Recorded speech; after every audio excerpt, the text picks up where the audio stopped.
Hello and welcome to Austin Anderson Sports Talk, where today we're starting in the NBA, where the number one seed in the Eastern Conference, the Indiana Pacers, are down 2-1 in their series against the 8-seeded Atlanta Hawks. So how is that possible? The number one team in the East, with the best record, they started Roy Hibbert every single game. Now Roy Hibbert is a 7'2" center out of the University of Georgetown. He was out-rebounded this season by a 6'5" shooting guard, Lance Stevenson. Roy Hibbert is averaging 5.4 points per game. The Hawks' up and down style of offense and game, and their shooting threes led by Kyle Korver, it's physically outmatching the Indiana Pacers. And yes, I would say this right now, the Atlanta Hawks are the toughest matchup in the Eastern Conference outside of the Miami Heat.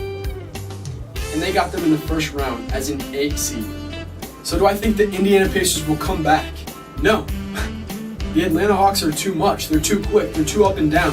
And until Frank Vogel makes the decision to permanently put their center, Roy Hibbert, on the bench, this team will be out in the first round, and Vogel will probably lose his job. And for the rest of the playoffs, the Thunder are in trouble down 2-1 against Memphis.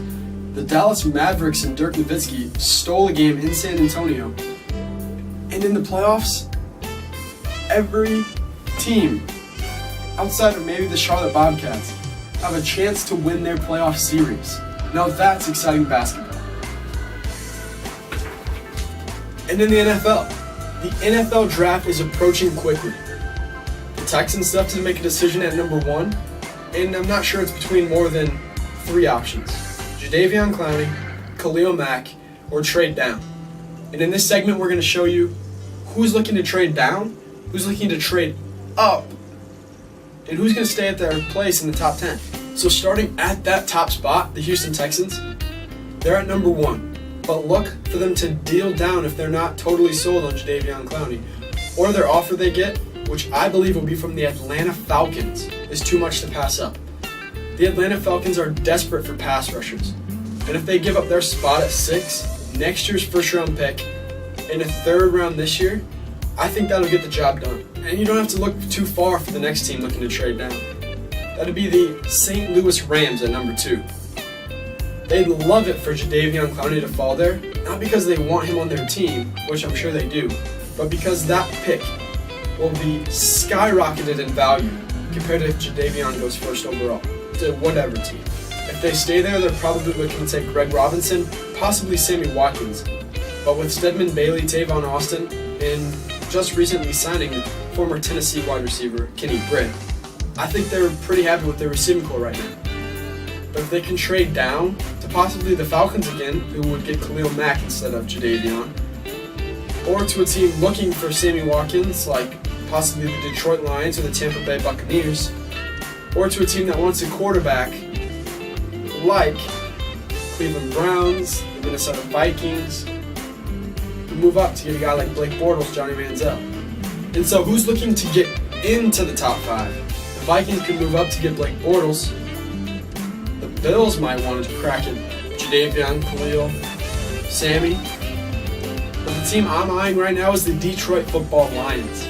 They've brought in Jadeveon Clowney, Khalil Mack, as well as Sammy Watkins for pre-draft visits to Allen Park, Michigan.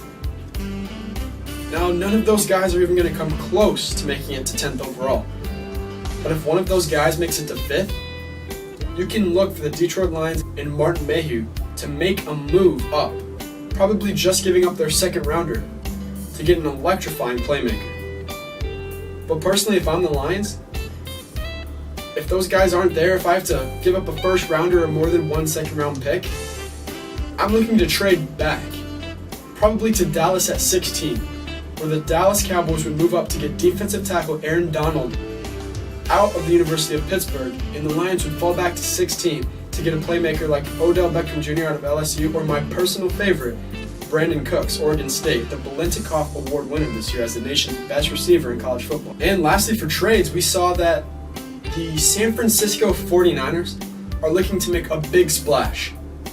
They could be trading into the top 10 to get Mike Evans, wide receiver out of Texas A&M. They are desperate for playmakers on the outside. They have Michael Crabtree. And that's it. All right. Thanks for tuning in. Thanks for watching.